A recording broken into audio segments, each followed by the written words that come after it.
और मैं ये कहना चाहता हूं कि आप सभी साथियों से, भाइयों से, बहनों से, दीदी लोग, आप लोगों से भी कहना चाहता हूं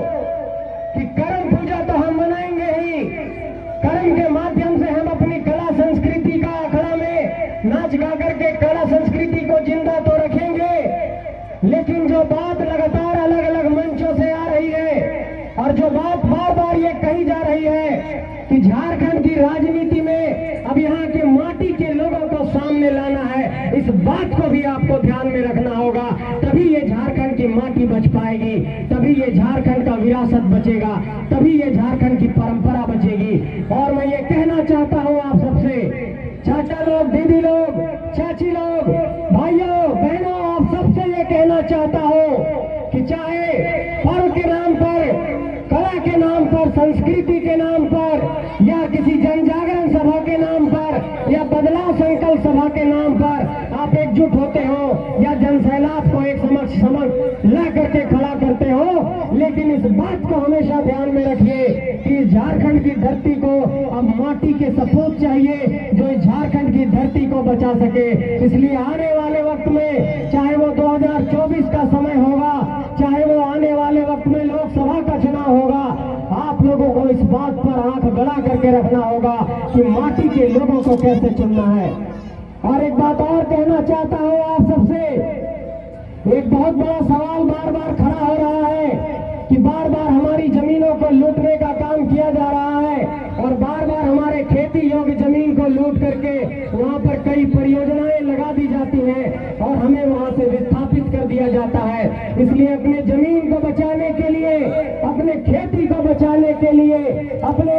खेती किसानी को बचाने के लिए आप लोगों को इस धरती के लिए लड़ना होगा। और आप लोगों से ये पूछना चाहता हूँ, माँ बहन लोग, क्या इस लड़ाई में साथ मिलेगा आप लोगों का? तैयार है आप लोग? लड़ेंगे इस धरती के लिए, सभी मोर्चों पर लड़ना होगा। और चाची लोग, दीदी लोग, आप सबसे भी कहना चाहता हूँ, तो इन सबसे कहल चाहो, करम में अखड़ा में तो नाचना है झूम करके,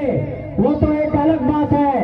लेकिन इस बात पर भी ध्यान रखे खाओ। और जब तक ये बात पर ध्यान नहीं देवी कि हमार माटी में के बन रहा लो सांसद, के बन रहा लो विधायक, ये हम यहाँ के सिर्फ एक इलाका के बात नहीं कह रही हो, बात कह रही हो कि अगर झारखंड के 81 विधानसभा, 14 लोकसभा में अगर कहीं ध्यान दबा तो अपन माटी के साथ कैसे बनती, इस बात को लेकर के तो इनके चिंता करना है, इस बात को लेकर के तो इनके सोचना है। और मेरे नौजवान साथियों, आप लोगों से भी कहना चाहता हूँ कि हमारी माटी पर एक सवाल खड़ा होता है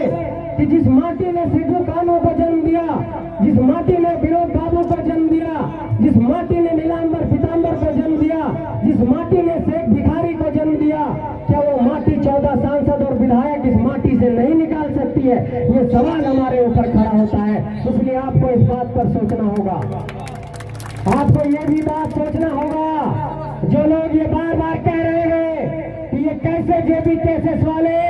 81 विधायक और 14 सांसद निकालेंगे, उन लोगों को ये कहना चाहता हूँ कि इसी धरती से देखिए कई क्रांतिकारियों की कतार खड़ी हो गई है। सामने देवेंद्र भाई है जो रांची जिला में 1 लाख की भीड़ लेकर के आए टाटी सिलवे के मैदान में। सामने मनोज भाई है जो कोडरमा की धरती में 50,000 की भीड़ लेकर के आए। सामने राजेश रतन जी है जो गए धनवार की धरती पर, तो धनवार की धरती पर उन्होंने एक तरीके से क्रांति की ज्वाला ला दी। इसलिए मैं ये कहना चाहता हूँ कि झारखंड की गलियों गलियों में क्रांति की ज्वाला पैदा हो चुकी है और पूरे झारखंड के भीतर एक तरीके से ये क्रांति पैदा हो चुकी है। और जो ये बात बार बार कही जा रही है कि उठो नौजवानों, इस झारखंड में एक नया इनकलाब आया है, इसलिए इस इनकलाब की आवाज को आप सबको आगे लेकर के जाना है। और बिना आपकी बुनियाद के, बिना आपके सोच के, बिना आपके संकल्प के ये इनकलाब की आवाज आगे नहीं बढ़ेगी। ये एक नए इनकलाब का आवाज है,